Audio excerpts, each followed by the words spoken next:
नमस्कार विद्यार्थी मित्रांनो, तुमचं सर्वांचं स्वागत आहे आपल्या अजनी करिअर अकॅडमी या यूट्यूब चॅनलला. चला तर आरोग्य सेवक 50%च्या भरतीबाबत महत्त्वाच्या अपडेट जे आलेले आहेत आज त्याविषयी आपण जाणून घेऊया. बघा, रत्नागिरी, सोलापूर, त्यानंतर सोबतच यवतमाळ, नागपूर आपण अलीकडेच बघितलेलं आहे वेगवेगळ्या व्हिडिओच्या माध्यमातून. तर आज अपडेट आलेली आहे ते म्हणजे रायगड जिल्हा परिषद आरोग्य विभाग जो आहे अलिबागचा, इथून अपडेट आलेली आहे.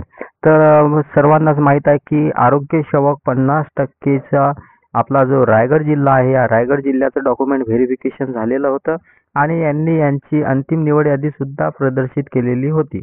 यांनी म्हणजे जे तात्पुरती निवड यादी होती ते लावली होती काही महिन्यापूर्वी. नंतर आताच अलीकडेच काही दिवसापूर्वी त्यांनी अंतिम निवड यादी लावली होती. आय थिंक 27 मार्चला लावली होती. त्यानंतर आज 29 मार्च जर विचार केला तर यांना डॉक्युमेंट व्हेरिफिकेशन ज्यांचं झालेलं आहे त्यांना समुपदेशनासाठी बोलवण्यात आलं आहे. त्याविषयीचा हा व्हिडिओ आहे. नेमकी अपडेट काय आहे ते सविस्तर जाणून घेऊ. इतर जिल्ह्याच्या बाबतीतही थोडक्यात महत्त्वाची माहिती जाणून घेऊ. चला तर मग बघूया. बघा, जाहीर प्रकटन आहे, सविस्तरच वाचून घेऊ आपण नेमकं काय म्हणणं आहे. तर बघा, रायगड जिल्हा परिषद अंतर्गत गट क मधील आरोग्य सेवक 50% या संवर्गाच्या भरती प्रक्रिया 2023 अंतर्गत अंतिम निवड सूची 29 नोव्हेंबर 2024 रोजी सुधारित अंतिम निवड सूची दिनांक 27 मार्च 2025 रोजी रायगड जिल्हा परिषदेच्या संकेतस्थळावर प्रसिद्ध करण्यात आलेली आहे. बघा, तुम्हाला शॉर्टकट सांगतो की 29 नोव्हेंबर 2024ला अंतिम निवड यादी जी असते अंतर्गत ते प्रदर्शित झाली होती, परंतु नंतर बऱ्याचशा गोष्टी झाल्या ते तुम्हाला सुद्धा माहीत आहे. परंतु 27 मार्च 2025ला त्यांनी जी अंतिम निवड यादी किंवा निवड सूची असते ती जाहीर केलेली आहे आणि हे जिल्हा परिषदच्या वेबसाईटला अवेलेबल आहे.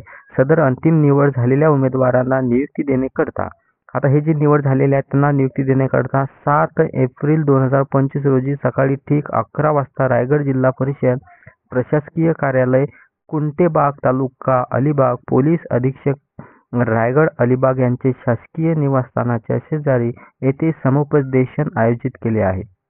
हा 11 वाजता आहे. 7 एप्रिलला यांचं समुपदेशन आहे. हा त्यांचा ॲड्रेस आहे.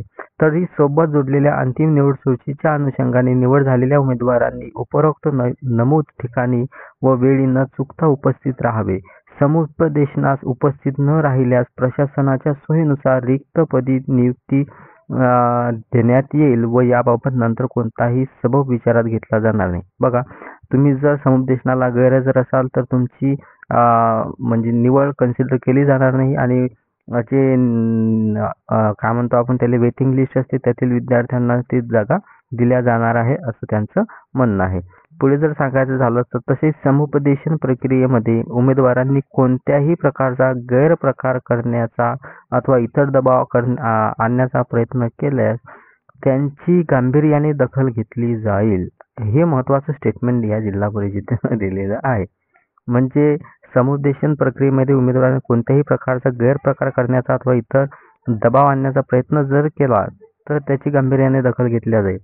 त्यानंतर जर सांगायचं झालं तर हे बघा, ही आपली रायगड जिल्हा परिषदेची अंतरिम निवड सूची आहे. तर ही अंतिम निवड सूची तुम्हाला बघायला मिळेल जिल्हा परिषदेच्या वेबसाईटला. जर नसेल तर आपल्या अजनी करिअर अकॅडमी या टेलिग्राम चॅनलला जॉईन करून तिथून सुद्धा तुम्ही हे घेऊ शकता.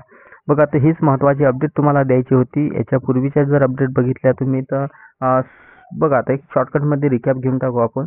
पहिले तर यवतमाळ झालेला आहे, नंतर नागपूर झालेला आहे, त्यानंतर अलीकडेच आपण बघितलं की रत्नागिरीची लिस्ट आलेली आहे, सोलापूरची लिस्ट आलेली आहे, जळगावची लिस्ट आलेली आहे. त्यानंतर पुणेने सुद्धा 629 आय थिंक जवळपास, जास्त असतील कदाचित, एक्झॅक्ट आकडा मला नाही माहीत.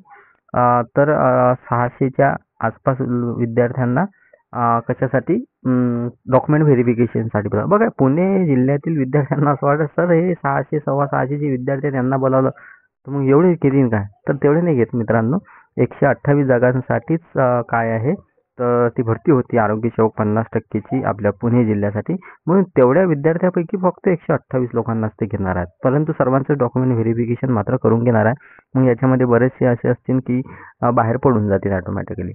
तर बघा, हे अशाच प्रकारचे अपडेट जर तुम्हाला वेळेवर जाणून घ्यायचे असतील तर चॅनलला सबस्क्राईब केल्यानंतर बेल आयकॉनला दाबायला विसरू नका. आणि नेहमीचाच आपला प्रश्न, लाईक केला नसेल तर एक लाईक करा आणि आपल्या मित्रांपर्यंत शेअर करायला विसरू नका. आणि पुढील कोणत्याही जिल्ह्याची अपडेट आले की लगेच आपल्या चॅनलवरती तुम्हाला बघायला मिळेलच. तर धन्यवाद, भेटूया पुढच्या व्हिडिओमध्ये.